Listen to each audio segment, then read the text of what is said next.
there's no real decision and sort of headway made by COP28, what do you think African leaders should be doing? You know, with what I see, renewable energy is 75% cheaper than the alternative. Yeah. We can supply energy to the 600 million Africans who do not have it. 30% cheaper if we focus on renewable energy. The challenge we have at the moment is that you need 40% more to invest initially. And that is what becomes an impediment. And then number two, we have the challenge of what I told you, concessionary resources that are not available. And number three, we have the challenge of private money or markets that are rating Africa unfairly. So if we were to eliminate these challenges, it is perfectly the right choice to pursue our development using renewable energy. And we do not have to exploit the other resources, because if we can do it with clean energy, explain to me, why would we want to use energy that is not clean, energy that damages our climate, especially for us who are suffering the brunt of climate change? Kenya, for example, we lost 2.5 million heads of livestock.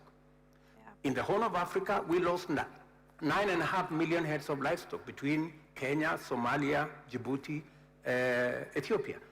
Do we really want to go there? No, yeah. You know, so we must step up, and we must be candid with ourselves. It may look cheaper today to exploit the other sources of energy, but at what cost? A huge cost for future generations, at the least. We are in a climate emergency. There's lots of geopolitical tensions happening around the world, and we saw what impact that has on food prices, on fuel prices, whether it's the Russian war in Ukraine affecting grain prices dramatically. It's causing inflation across the African continent and making things so unaffordable. And of course, it creates a huge debt burden. We're also seeing on our doorstep here in the region, in Israel as well. How closely are you watching these events? Because when these events happen, it has a spillover economically, and it takes our eye off the ball in terms of achieving our climate goals. Well, COVID pandemic, the war in Ukraine, what's happening in Gaza and Israel, all these are really unfortunate situations, especially in a world where we are facing a climate catastrophe. And what has it done to us? Increase the prices of fertilizer, increase the prices of grain. Cost of living is a challenge. And cost, you know, a ripple effect on what we already are facing, the effects of climate change. And therefore, we would do a lot well if we were, as human beings, be able to think about how do we resolve these issues? How do we deal with the challenges of conflict? I mean, and in the particular situation, I don't think there is any justification for any loss of life.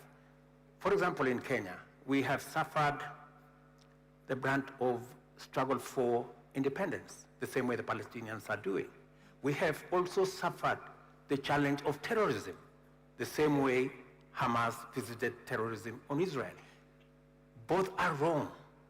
We need to find a solution that respects human sanctity of human life.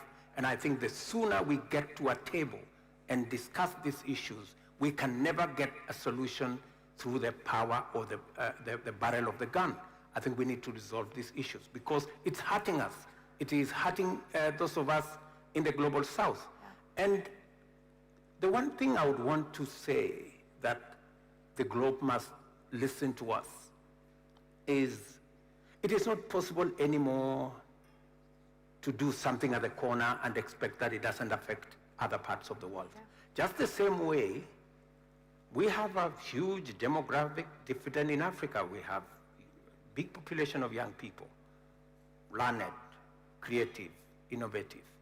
Unless we have inclusive growth, either we invest in in exploiting renewable assets that are in abundance in our continent, use it to grow, to smelt bauxite, use it to add value to our iron ore, create jobs in our continent, you will never stop the wave of migration. It doesn't matter how high walls you build. Yeah. It doesn't matter what regulations on immigration you put. It's an exercise in futility. We have a global village. We have one home we share. We better live together because this is what it is. Mr. President, And that is why we have walked away a round of applause. from the North versus South issue, because we have one world and we need to realize that that's what it is.